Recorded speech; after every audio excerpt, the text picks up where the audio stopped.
Hello दोस्तों, welcome to Crack Tech. I am Tanu Shukla. आज हम लोग मैथ पेडागोजी के 2018 के क्वेश्चंस को करने वाले हैं। 2018 के क्वेश्चन पेपर में जितने भी क्वेश्चंस मैथ पेडागोजी के मतलब कि 15 क्वेश्चन एक पेपर में आते हैं, आज हम लोग 15 क्वेश्चंस को करने वाले हैं मैथ पेडागोजी में। मैक्सिमम लोगों को मैथ पेडागोजी में प्रॉब्लम होती है, तो मैथ पेडागोजी में अगर आप प्रीवियस ईयर को प्रैक्टिस करके जाते हैं अच्छे से, तो आपको कोई प्रॉब्लम नहीं होगी वहाँ पे क्वेश्चन पढ़ने में भी और क्वेश्चन समझने में भी। तो हम लोग मैथ पेडागोजी को कर रहे हैं। इसके पहले हम लोगों ने 14 पार्ट में मैथ पेडागोजी के क्वेश्चंस को कर लिया है और आज हमारा जो है वो 15वां सेशन है मैथ पेडागोजी का। तो हम लोग आगे देखते हैं। अब हमारी ये मैथ पेडागोजी की एमसीक्यू सीरीज चल रही है और जो कि ये सीटेट के लिए और एमपीटेट के लिए दोनों के लिए इक्वली यूज़फुल है। और उसके बाद कोई भी टीचिंग एग्ज़ाम जहाँ पर भी मैथ की पेडागोजी आती है उसके लिए भी ये यूज़फुल होगा। और मेरा नाम तनु शुक्ला है और मैं 200 प्लस क्वेश्चंस का हम लोगों ने टारगेट रखा है। अभी तक 200 क्वेश्चन ही आ चुके हैं, बस आए हुए हैं। मैथ पेडागोजी के फर्स्ट पेपर की अगर मैं बात करूं तो 12-13 पेपर हुए हैं मैथ के, मतलब मैथ के नहीं, सीटेट के कम्प्लीटली 12-13 ही पेपर हुए हैं। और मान के चलते हैं कि 13 पेपर हुए हैं और 15 क्वेश्चन आते हैं, तो उस हिसाब से 200 के अराउंड क्वेश्चंस हो ही रहे हैं। तो उतने क्वेश्चंस को हम लोगों ने करने का टारगेट रखा था और मैक्सिमम क्वेश्चंस को हम लोगों ने कर लिया है। लेकिन अब हम लोग ईयर वाइज क्वेश्चंस को कर रहे हैं ताकि मतलब जिसका ये भी क्वेश्चन था कि मैं ईयर वाइज क्यों नहीं करा रही हूँ, तो मैं अब PDF से ही करा रही हूँ। तो अब ये प्रॉब्लम भी सॉल्व हो गई है। तो अभी हम लोग अपने पहले क्वेश्चन की तरफ आगे बढ़ते हैं। पहले क्वेश्चन की तरफ हम आगे बढ़ते हैं।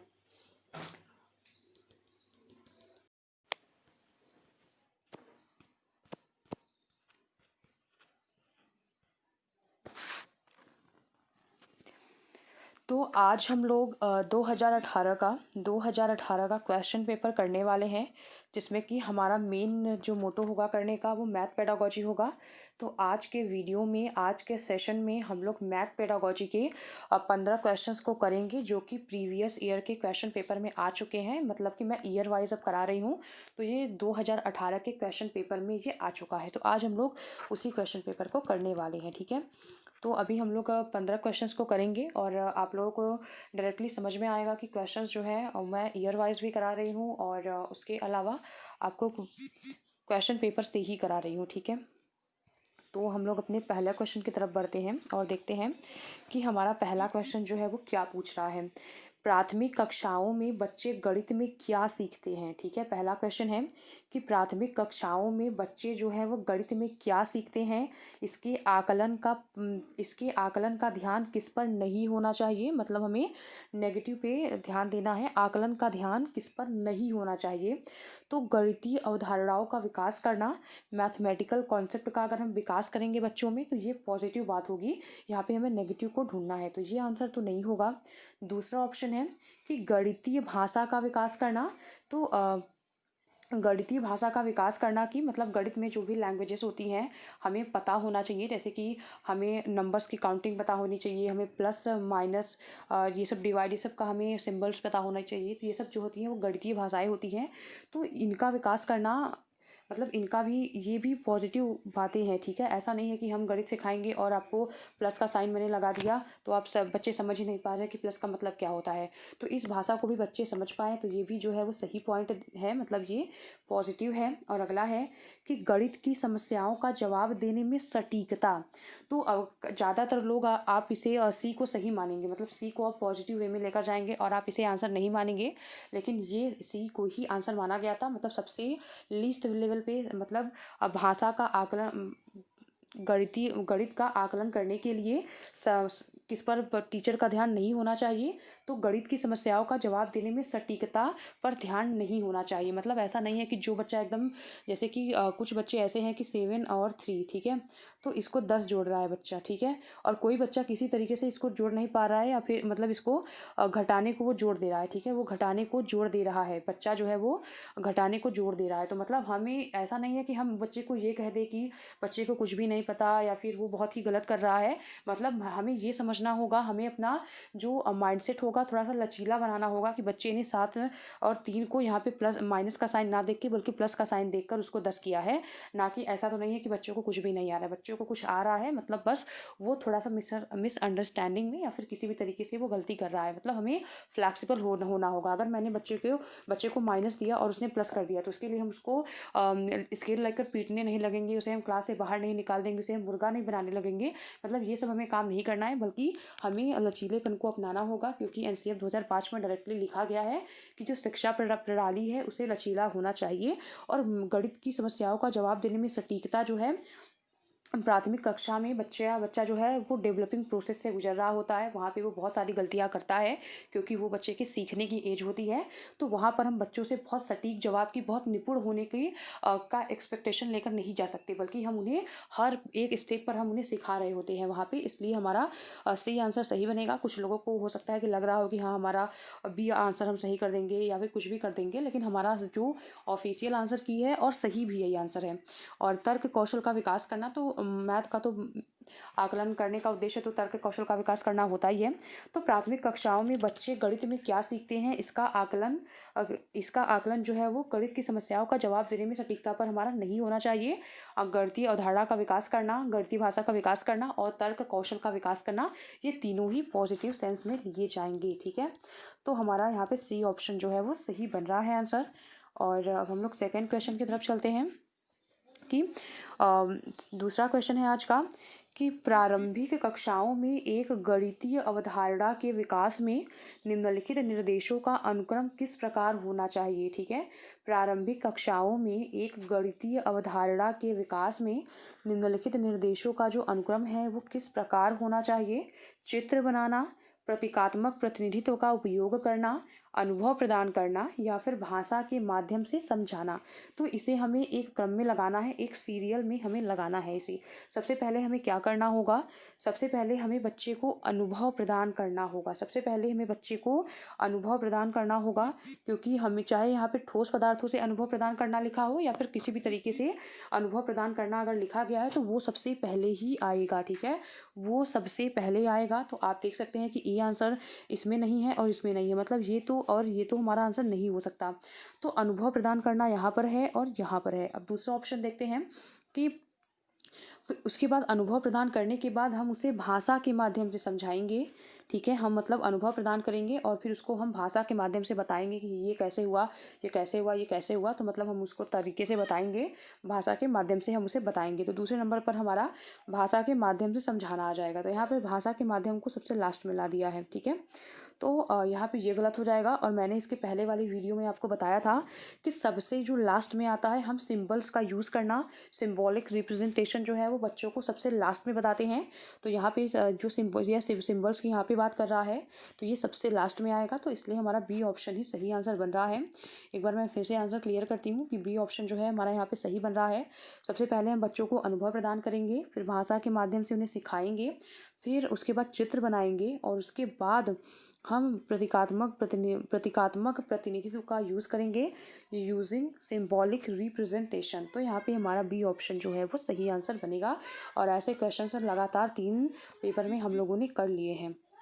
और अगला क्वेश्चन है आज का कि एक बच्चे ने नीचे दिखाए अनुसार 2 संख्याएं घटाई है। मतलब उसने इस तरीके से घटाना किया है, मतलब कि ऊपर का छोटा है, मतलब इसको कैरी लेने नहीं आता, बल्कि इसने जो नीचे ही बड़ा है तो उसने नीचे में से ही ऊपर वाले को घटा दिया है। तो इसने इस तरीके से घटाया है, इसको कैरी लेने नहीं आ रहा है, बल्कि इसने 7 में से 3 को घटा दिया है और 8 में से 2 को घटा दिया है। ठीक है, तो निम्नलिखित में से कौन सा कथन बच्चे के घटाव सीखने का बोध कराता है। मतलब ऐसा नहीं है कि बच्चे को घटाना नहीं आ रहा है, बच्चे को घटाना आ रहा है, तभी उसने 7 में से 3 घटाया है, तभी उसने 8 में से 2 घटाया है, लेकिन उसे कैरी लेने नहीं आ रहा है। तो ये क्वेश्चन यहाँ पे घटाव की मतलब ये जो क्वेश्चन इस तरीके से अगर बच्चा कर रहा है तो निम्नलिखित में से कौन सा कथन बच्चे के घटाव सीखने का बोध कराता है। तो बच्चे को घटाव की प्रक्रिया में स्थानीय मान के बारे में गलत धारणाएं हैं, या फिर बच्चा नहीं जानता कि घटाना कैसे है। तो आप जानते हैं कि बच्चा जान रहा है, अगर उसने 7 में से 3 घटाया है तो उसे पता है कि घटाना होता कैसे है, ठीक है। तो ये बात तो एकदम ही नहीं है। और अगला है कि बच्चा 2 अंकों वाली संख्याओं की घटाव की प्रक्रिया जानता है। वो अगर जानता होता तो ऐसी गलतियाँ ना करता, क्योंकि उसको कैरी लेने ही नहीं आ रहा है। तो 2 अंकों वाले घटाव की प्रक्रिया में मेन रोल तो कैरी का ही होता है, तो उसको कैरी लेने नहीं आ रहा है। और यह एक गलती है और इसे बार बार अभ्यास करके सुधारा जा सकता है। अगर बच्चे का कॉन्सेप्ट क्लियर ही नहीं होगा तो आप अभ्यास करवाएंगे कैसे। मेन बात तो यही है कि हमारा पहले मैं बच्चों को क्लियर करा दूँ कि ये हो कैसे रहा है, उसके बाद ही बच्चा अभ्यास करेंगे। यहाँ पे ये ऑप्शन अगर होता कि बच्चे का जो कॉन्सेप्ट है उसे क्लियर करके फिर बच्चे को अभ्यास कराया जाए, ये बेटर हो सकता था ऑप्शन। लेकिन यहाँ पे ये ऑप्शन जो है वो बिल्कुल बेटर नहीं होने वाला। यहाँ पे ये ऑप्शन ही सही होगा कि बच्चे को घटाव की प्रक्रिया में स्थानीय मान के बारे में गलत धारणाएं हैं, ठीक है। बच्चे को स्थानीय मान के बारे में गलत धारणाएं हैं। और ऐसा कोई भी क्वेश्चन अगर आपको आता है, देखने को मिलता है जहाँ पे बच्चा जोड़ने में गलती कर रहा है, घटाने में गलतियाँ कर रहा है, तो मेन उसको प्रॉब्लम जो है वो स्थानीय मान में ही हो रही है, ठीक है। तो यहाँ पे हमारा ई ऑप्शन जो है वो सही आंसर बनेगा। यहाँ पे ई ऑप्शन जो है वो सही आंसर बनेगा। और अब हम लोग अगले क्वेश्चन की तरफ चलते हैं। अगला क्वेश्चन है, ये भी देख सकते हैं कि ये स्टेटमेंट पर बेस्ड क्वेश्चन है कि अधिगम और आकलन के चक्र के निम्नलिखित चरणों का क्रम में व्यवस्थित कीजिए, ठीक है। लर्निंग और असेसमेंट को हमें ऑर्डर में, ये एक साइकिल है और उस ऑर्डर में, मतलब इस साइकिल का मतलब इस तरीके से, तो इस ऑर्डर को हमें क्रम से लगाना है कि पहले नंबर पे कौन आएगा, दूसरे पे कौन, तीसरे पे कौन, चौथे पे कौन, ठीक है। तो इस साइकिल में हमें इसको लगाना है। तो यहाँ पे हम देखते हैं कि शिक्षण अधिगम के साथ एकीकृत आकलन करना, या फिर दूसरा है कि शिक्षण अधिगम और आकलन की योजना बनाना और उसका संगठन करना। तो सबसे पहले आप देख सकते हैं कि सबसे पहले किसी भी चीज़ की योजना बनाई जाती है और उसका संगठन किया जाता है। तो ये सबसे पहले नंबर पे आएगा, ठीक है। क्योंकि कोई भी चीज़ होती है सबसे पहले हमें उसका योजना ही बनाना पड़ता है। अगर आपको सीटेट एग्ज़ाम देना है, जैसे कि आपने टारगेट कर लिया कि मुझे 10 दिन बाद सीटेट एग्ज़ाम देना है, कोई अभी जाग रहा है, तो वो मतलब योजना बनाएगा कि हाँ मुझे 2 दिन में अपना CDP कंप्लीट करना है, 2 दिन में EVS कंप्लीट करना है, 2 दिन में हिंदी कंप्लीट करना है, 2 दिन में इंग्लिश करना है, और एक दिन में जो भी आपका सब्जेक्ट बच रहा हो आपको उसे कंप्लीट करना है, और उसके बाद आपको लास्ट वाले दिन रिवाइज करके एग्जाम देना है। मतलब आपने योजना बनाया पहले। तो सब कोई भी काम करने के लिए सबसे जो पहला चरण होता है वो योजना बनाना और उसका संगठन करना, उसे ऑर्गेनाइज करना, ठीक है। तो योजना बनाना और उसका संगठन करना मतलब शिक्षण अधिगम और आकलन की योजना बनाना और उसका संगठन करना। तो सबसे पहले तो आपको आंसर डायरेक्टली मिल जा रहा है यहाँ पे, ये ऑप्शन, क्योंकि यहाँ पर है ही नहीं पहले नंबर पर, वो यहाँ पर भी नहीं है और यहाँ पर भी नहीं है। मतलब अगर आप एक ऑप्शन को भी इस ऐसे टाइप के क्वेश्चन में एलिमिनेट करते हैं तो आपको ईजिली आंसर मिल जाता है। लेकिन फिर भी मैं आपको अदर ऑप्शंस भी बताती हूँ। और उसके बाद अगला है कि प्रगति रिपोर्ट का विकास करना, या फिर उसका बाद अगला है कि ये बच्चों के अधिगम और प्रगति की प्रतिपुष्टि की रिपोर्टिंग और उसका संचार करना। तो प्रतिपुष्टि मतलब फीडबैक सबसे लास्ट में दिया जाता है, ये भी आपको क्लियर है, ठीक है। फीडबैक आप सबसे लास्ट में देते हैं और रिपोर्टिंग भी करते हैं और उसका संचार भी करते हैं, उस पर मतलब बातचीत भी होती है सबसे लास्ट में। तो यहाँ पे आप देख सकते हैं सबसे लास्ट वाला पॉइंट इसको रख दिया गया। और शिक्षण अधिगम के साथ एकीकृत करना, आपने पहले योजना बनाई, फिर उसको शिक्षण अधिगम के साथ एकीकृत किया, उसके बाद प्रगति रिपोर्ट का विकास किया, उसके बाद बच्चों के अधिगम और प्रगति की प्रतिपुष्टि की और रिपोर्टिंग करके उसका संचार किया। तो यहाँ पे ए ऑप्शन जो है वो आपका डायरेक्टली सही हो रहा है, ठीक है। आपको जरूरी नहीं है कि हर क्वेश्चन में आपका नॉलेज ही काम में आए, कुछ क्वेश्चन में आपकी स्मार्टनेस भी वहाँ पे काम में आएगी, ठीक है। और अगला क्वेश्चन है कि रोमन अंकों का उपयोग आमतौर पर हिंदू अरबी अंकों जैसी संख्याओं के लेखन में क्यों नहीं किया जाता है, ठीक है। रोमन अंकों का उपयोग आमतौर पर हिंदू अरेबिक अंकों जैसी संख्याओं के लेखन में क्यों नहीं किया जाता। जैसे रोमन नंबर ये होते हैं 1 2, सभी को पता है। इस तरीके के जो रोमन नंबर लिखे जाते हैं उनका लेखन में ज़्यादातर यूज़ क्यों नहीं किया जाता, ठीक है। जैसे कि हम लोग 2/3 को हम 2/3 इस तरीके से, मतलब मैथमेटिकल ऑपरेशंस में हम इसका यूज़ नहीं करते, हम सिर्फ इसको बहुत अगर यूज़ करते हैं तो नंबरिंग करने की जगह पे हम इसका यूज़ करते हैं, ठीक है। तो रोमन अंकों का उपयोग हम क्यों नहीं करते हैं, यही क्वेश्चन में पूछा जा रहा है। तो रोमन अंक स्थानीय मान का नियोजन नहीं करते हैं, इसलिए इन अंकों का उपयोग करके गणना करना मुश्किल है। It can be possible. Roman अंकों को याद करना मुश्किल है, तो ऐसी बात नहीं है। जो चीज़ हम प्रैक्टिस करते रहते हैं वो कितनी भी कठिन हो हम उसे याद कर ही लेते हैं। रोमन अंकों का उपयोग करके संख्याओं को बनाना एक जटिल कार्य है। इसके लिए भी नहीं होता। अब बच्चे अंग्रेजी वर्णमाला और रोमन अंकों में भ्रमित हो जाते हैं, तो ऐसा भी नहीं है, बल्कि यहाँ पे ए ऑप्शन होगा कि रोमन अंक स्थानीय मान का नियोजन नहीं करते हैं, इसलिए इन अंकों का उपयोग करके गणना करना मुश्किल हो जाएगा, इसीलिए इसे आमतौर पर संख्याओं के ऑपरेशंस में इसका यूज़ नहीं करते हैं। ठीक है, यहाँ पे ए ऑप्शन जो है वो हमारा सही आंसर बन जाएगा। और अगला क्वेश्चन है हमारा, जो अगला क्वेश्चन है, एक शिक्षक अपनी कक्षा में बच्चों को उनके परिवेश में मौजूद विषयों के भौतिक गुणों को अपने शब्दों में समझाने के लिए प्रोत्साहित करती है। एक टीचर है, वो अपनी कक्षा में बच्चों को उनके परिवेश में, मतलब उनके वातावरण में मौजूद वस्तुओं के भौतिक गुणों को अपने शब्दों में समझाने के लिए प्रोत्साहित करती है। अपने छात्रों के साथ ऐसी गतिविधि करने के पीछे शिक्षक का सबसे उचित उद्देश्य क्या है? यह एक बहुत ही रोचक गतिविधि है, जिसे आकार की अवधारणा को पुनः देखने के लिए खाली समय में किया जाता है, या फिर बच्चे अपनी भाषा में वस्तुओं को समझाने का आनंद लेते हैं और वे डम्ब-शराड्स खेलने का आनंद लेते हैं। और या फिर अगला है कि यह बच्चों को अनौपचारिक रूप से किसी वस्तु के भौतिक गुणों का निरीक्षण करने का अवसर देते हैं। अवसर दिया जा रहा है, बच्चों को अवसर दिया जा रहा है, मतलब यही सबसे पॉजिटिव पॉइंट है। और जो आकारों के बारे में उनकी समझ को गहन बनाते हैं, यह एक उपयोगी विधि है जो एक बच्चे को आकारों का परिचय देती है। तो सबसे अच्छा पॉइंट जो है यहाँ पे, कि बच्चों को जहाँ पे अवसर दिया जा रहा हो, वही पॉइंट को आपको लेकर चलना है पॉजिटिव में। यह बच्चों को अनौपचारिक रूप से कि बच्चों टीचर ने कुछ पढ़ाया नहीं, बल्कि उसने पूछा कि आपके परिवेश में जो भी चीज़ें हैं उनमें जो भी चीज़ें मौजूद हैं, उनके भौतिक गुणों को बच्चों को अपने शब्दों में समझाने के लिए कहा, कि मतलब कोई अपने से चूज़ करे और उसके बारे में बताए।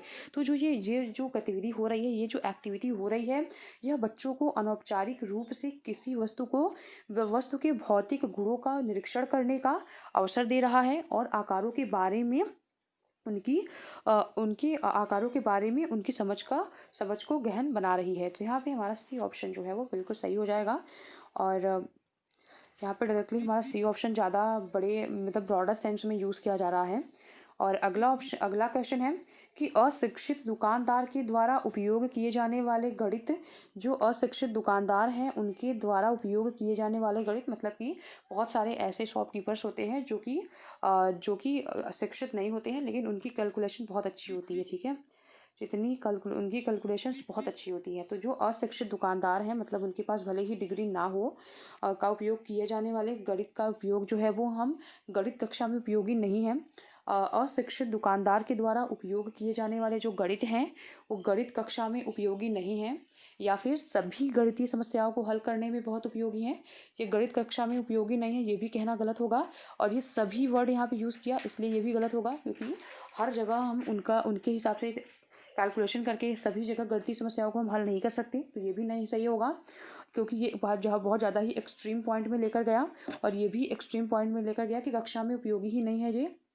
और अगला है कि में इस अस्पष्टता और बहुत कम स्तर की शुद्धता होती है, तो ये भी गलत है, क्योंकि आप सभी को पता है कि जितना बेटर हम लोग नहीं जोड़ पाते, और जितने जल्दी हम लोग नहीं जोड़ पाते, उतनी बेटर तरीके से और उतनी एक्यूरेसी के साथ जो दुकानदार लोग होते हैं वो कर लेते हैं कैलकुलेशंस। तो ऐसा नहीं है कि वो अस्पष्टता और बहुत कम स्तर की शुद्धता होती है, मतलब बहुत कम ही बार देखा जाता है कि उनको कैलकुलेशन करने में कहीं पर भी गड़बड़ हो रही है, तो ये भी नहीं होगा।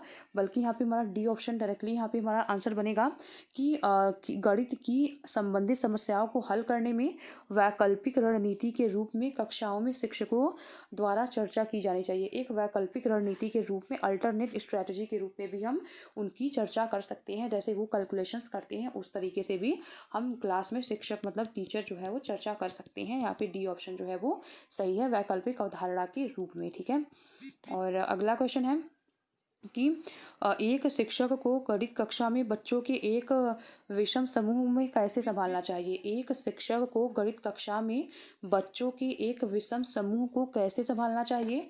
एक ही क्षमता वाले बच्चों को एक साथ सामूहिक रखकर और उनकी क्षमता के अनुसार प्रश्न देकर, एक ही क्षमता वाले बच्चों को, जैसे कि इंक्लूसिव क्लासरूम है मेरा, और उसमें जो बच्चे जो कम देखने वाले बच्चे हैं, ठीक है, ये बच्चे हैं, उनको हम एक समूह में डाल दिए। और जैसे कि ये जो गूंगे बच्चे हैं उन्हें मैंने एक समूह में डाल दिया। जो प्रतिभाशाली हैं उन्हें मैंने एक समूह में डाल दिया। जो मंदबुद्धि हैं मैंने उन्हें एक समूह में डाल दिया। मतलब यहाँ पे ये कहा जा रहा है कि एक ही क्षमता वाले बच्चों को एक साथ समूहित करके उनकी क्षमता के अनुसार हमें प्रश्न देना। मतलब हमें इनके अनुसार, क्षमता के अनुसार मैं इन्हें प्रश्न दे दूँ, इनकी क्षमता के अनुसार मैं इन्हें प्रश्न दे दूँ, मैं इनकी क्षमता के अनुसार इन्हें प्रश्न दे दूँ, और मैं इनकी क्षमता के अनुसार इन्हें प्रश्न दे दूँ। पहला ऑप्शन ये कह रहा है। तो क्या ऐसा ऐसा क्लासरूम हमारा होना चाहिए? क्योंकि हम इंक्लूसिव क्लासरूम को लेकर चलते हैं, जहाँ पे हमें सबके सबके इंडिविजुअल डिफरेंस का ध्यान रखना है। लेकिन इसका मतलब ये नहीं है कि हमें बच्चों को उनकी योग्यता के अनुसार उन्हें बांट देना है। तो ये ऑप्शन तो एकदम नहीं होने वाला है। ठीक है, बच्चों को उनकी क्षमता के अनुसार बांटना ये कहीं से भी पॉजिटिव नहीं होता। और अगला है कि एक ही कक्षा में सभी बच्चों को एक साथ सामूहिक रखकर, मतलब एक कक्षा है और सभी बच्चों को एक साथ एक ही समूह में डाल दिया जाए। ऐसा ऐसा करना चाहिए? तो ऐसा भी नहीं करना चाहिए। अगला है कि एक अलग अलग क्षमताओं वाले बच्चों को एक साथ सामूहिक करके, ताकि वे एक दूसरे से सीख सकें। ठीक है, मतलब अलग अलग क्षमता वाले बच्चों को, ऐसा नहीं है कि कोई स्पेसिफिक क्षमता वाला बच्चा इस ग्रुप में होगा, कोई इस ग्रुप में होगा, तो हर तरीके के बच्चे हर ग्रुप में होंगे, जिससे कि वो एक दूसरे से सीख पाएंगे। तो ये बल्कि यहाँ पे अच्छी बात कही जा रही है, एक पॉजिटिव बात यहाँ पे कही जा रही है। अगला ऑप्शन है कि डी वाला जो ऑप्शन है कि कम क्षमता वाले बच्चों के अनुसार कक्षा में प्रश्न हल करके और उच्च क्षमता वाले बच्चों को जटिल प्रश्न गृह कार्य के रूप में देना चाहिए। तो ऐसा भी हमें नहीं करना है कि जो बहुत तेज़ है उसे हम टफ क्वेश्चंस देंगे, और जो बहुत मतलब कम है, जो बहुत कमज़ोर हैं बच्चे, को कक्षा में ही प्रश्न हल करा देंगे। क्वेश्चन सबको हम हल कराएंगे, उसके बाद गृह कार्य में भी हम सबको गृह कार्य देंगे। ऐसा नहीं है कि जो प्रतिभाशाली है सिर्फ उन्हें ही गृह कार्य दिया जाएगा, ऐसा भी नहीं है। ठीक है, यहाँ पे हमारा सी ऑप्शन जो है वो सही आंसर बन जाएगा। और अगला क्वेश्चन है कि गणित में सीखने के प्रतिफल इसलिए विकसित किए गए हैं ताकि, गणित में जो सीखने के प्रतिफल हैं वो क्यों विकसित किए गए हैं? ताकि गणित के लिए बच्चों को लघु गणित विधियाँ सिखाई जा सके, या फिर शैक्षणिक सर्वेक्षण में बच्चों की उपलब्धि बढ़ाई जा सके। तो सर्वेक्षण में उपलब्धि बढ़ाने के लिए ऐसा नहीं किया जाता। और बच्चों के द्वारा हासिल की जाने वाली कक्षावार दक्षता और कौशल को परिभाषित किया जा सके, या फिर वर्ष के अंत की परीक्षाओं के लिए बच्चों को तैयार किया जा सके। जो मतलब लर्निंग आउटकम्स होते हैं वो निर्धारित किए जाते हैं। मतलब गणित में सीखने के प्रतिफल, लर्निंग आउटकम्स, आपने अगर देखा होगा कि न्यूनतम अधिगम स्तर, या फिर इस तरीके से लर्निंग आउटकम्स बनाकर रखे जाते हैं कि इस क्लास के बच्चों का इतना आउटकम होना चाहिए, इस क्लास के बच्चे का इतना आउटकम एटलीस्ट होना चाहिए। तो ये सब जो चीज़ें होती हैं वो क्यों बनाई जाती हैं? बच्चों को करना के लिए, बच्चों को, तो इसलिए हमारा सी ऑप्शन होगा कि बच्चों के द्वारा हासिल की जाने वाली कक्षावार जो भी दक्षताएं हैं उनको परिभाषित किया जा सके, उनके बारे में बताया जा सके। आप यहाँ पे परिभाषा वर्ड देखकर गलत नहीं कर देंगे, क्योंकि यहाँ पे परिभाषित वर्ड को दूसरे सेंस में यूज़ किया गया है। ठीक है, आप डायरेक्टली उसको परिभाषा देखकर गलत नहीं कर देंगे, बल्कि सारे ऑप्शन को पढ़ेंगे, उसके बाद ही आप आगे अपना कुछ जो करने वाले हैं वो करेंगे। अगला है कि निम्नलिखित में से कक्षा में हो रहा कौन सा कार्य एक गतिविधि है? मतलब यहाँ पे चारों ऑप्शन में से कौन सा ऐसा कार्य है जो कि एक एक्टिविटी को दर्शा रहा है? शिक्षक समझाते हैं कि प्रश्न कैसे हल करें, ये एक एक्टिविटी नहीं है। अगला है कि बच्चों के द्वारा कविता के रूप में गिनती का वाचन, ये भी एक एक्टिविटी नहीं है, बल्कि ये मतलब वही दोहराव हो गया एक तरीके से। और अगला है कि बच्चों द्वारा सैंपल से नकल करना, तो ये भी एक एक्टिविटी नहीं है, बल्कि बच्चों का अन्वेषण में लगना। चिल्ड्रन इंगेज्ड इन एक्सप्लोरेशन, बच्चे जहाँ पे एक्सप्लोर कर रहे हों, जहाँ पे बच्चे खोज कर रहे हों, जहाँ पे बच्चे अन्वेषण कर रहे हों, वही एक एक्टिविटी होती है। तो डायरेक्टली यहाँ पे डी ऑप्शन जो है वो सही हो जाएगा कि बच्चों का अन्वेषण में लगना। डी ऑप्शन जो है वो हमारा एकदम सही हो जाएगा। और अगला है कि बच्चों के बीच गिनती के कौशल को विकसित करने के लिए निम्नलिखित में से कौन सा पूर्व संख्या अवधारणा के रूप में सीखने के लिए आवश्यक नहीं है? बच्चों के बीच गिनती के कौशल को विकसित करने के लिए निम्नलिखित में से कौन सा पूर्व संख्या अवधारणा के रूप में सीखने के लिए आवश्यक नहीं है? मतलब बच्चों को गिनती हमें सिखाना है, गिनती के कौशल का हमें बच्चों में विकास करना है। और कौन सा ऐसी एक्टिविटी है, चारों में से कौन सा ऐसा पॉइंट है जो कि पूर्व संख्या अवधारणा के रूप में सीखने के लिए आवश्यक नहीं है? पहला है कि एक संगतता, या फिर दूसरा है कि क्रमबद्धता, या फिर तीसरा है कि संख्या का नाम यादृच्छिक रूप से पढ़ना या फिर समूह बनाना। तो एक एक संगतता ये भी सही है, क्रमबद्धता भी, मतलब गिनती अगर हम सिखा रहे हैं तो क्रमबद्धता भी होनी चाहिए और संगतता भी होनी चाहिए। लेकिन हम रैंडमली कहीं से भी गिनती बोलें तो ये पूर्व संख्या अवधारणा के रूप में ये सही नहीं होगा। और समूह बनाना भी सही है, लेकिन समूह बनाकर भी हम सिखा सकते हैं। क्रमबद्धता तो होगा ही होगा गिनती में, लेकिन अगर हम रैंडमली कहीं से भी बोलने की बात करें कि यहाँ 5 हो गया, 15 हो गया, 50 हो गया, तो इस तरीके से ये जो गिनती पूर्व संख्या अवधारणा के रूप में ये जो सी वाला ऑप्शन है कि संख्या का नाम जो है वो यादृच्छिक रूप से पढ़ना, तो ये जो है वो इम्पॉर्टेंट नहीं है। ठीक है। और अगला क्वेश्चन है जो कि 42 वाला क्वेश्चन है आज का, कि एक बच्चे से यह पूछने पर कि क्षेत्रफल क्या है, उसने लंबाई और चौड़ाई का उत्तर दिया। ये क्वेश्चन एक बार और हो भी चुका है। ठीक है। ये क्वेश्चन 2 बार पूछ लिया गया है सीटेट में, इस तरीके के क्वेश्चन, मतलब दूसरा लैंग्वेज थोड़ा अलग था लेकिन तरीका यही था।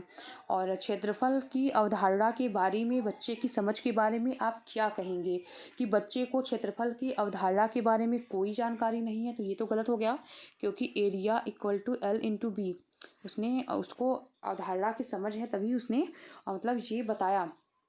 ठीक है, इसलिए उसने ये आपको फॉर्मूला बता दिया। बच्चे ने किसी भी बंद आकार के क्षेत्रफल के सामान्य विचार को आयत के क्षेत्रफल के रूप में रख लिया है। ये पॉसिबल हो सकता है। बच्चा सही कह रहा है कि क्षेत्रफल लंबाई और चौड़ाई है, लेकिन आपको मे बी ये आंसर लग सकता है कि हमारा सी ऑप्शन होगा कि बच्चा सही ही कह रहा है, लेकिन आपको ये आंसर नहीं देना है, क्योंकि आपको यहाँ पे बी आंसर देना पड़ेगा। क्यों?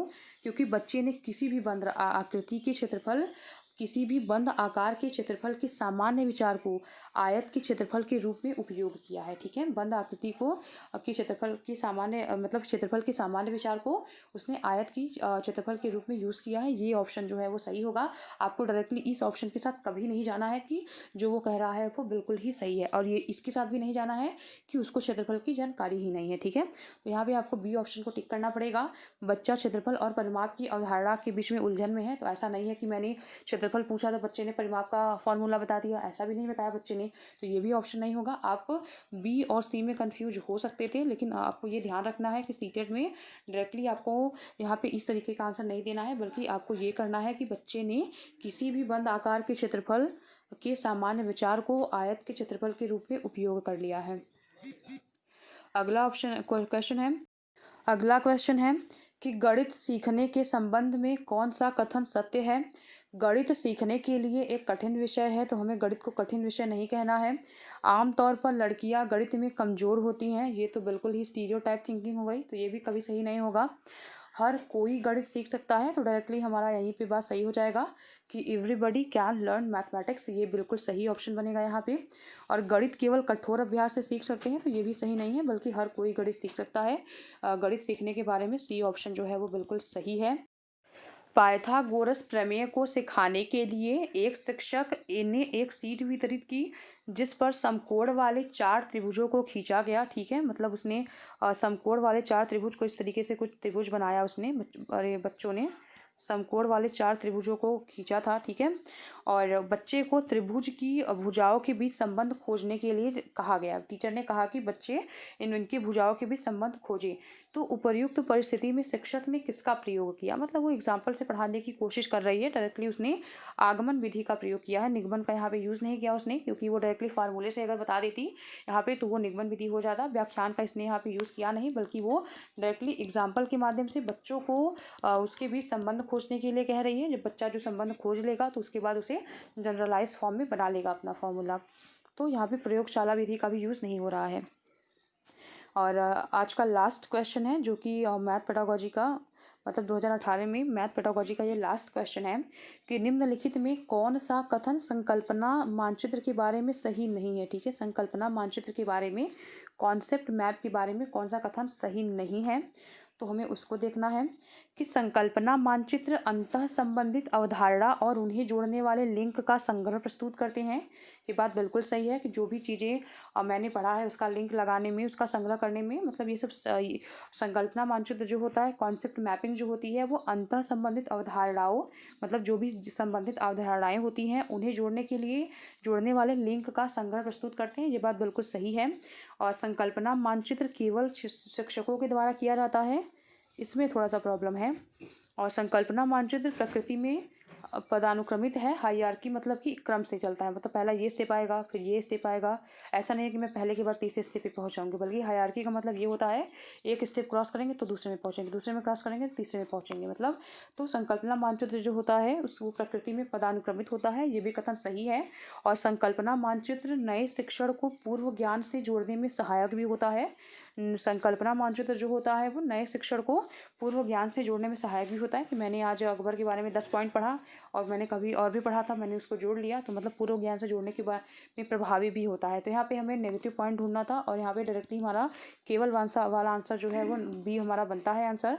और ये भी आपको समझ में आना चाहिए कि केवल शिक्षकों के द्वारा, मतलब संकल्पना मानचित्र तो बच्चे भी बनाते हैं, शिक्षक भी बनाते हैं, मतलब कोई भी बना सकता है। ऐसा नहीं है कि सिर्फ शिक्षक बनाएंगे विद्यार्थी नहीं बनाएंगे। तो यहाँ पे हमारा बी ऑप्शन जो है वो बिल्कुल सही ऑप्शन बन जाएगा। और आज हम लोग इतना ही करते हैं। अगर आप लोगों को चैनल के कंटेंट पसंद आ रहे हों तो आप हमारे वीडियोस को लाइक करें, चैनल को सब्सक्राइब करें, बेल आइकन को प्रेस करें और ज़्यादा से ज़्यादा लोगों में शेयर करें।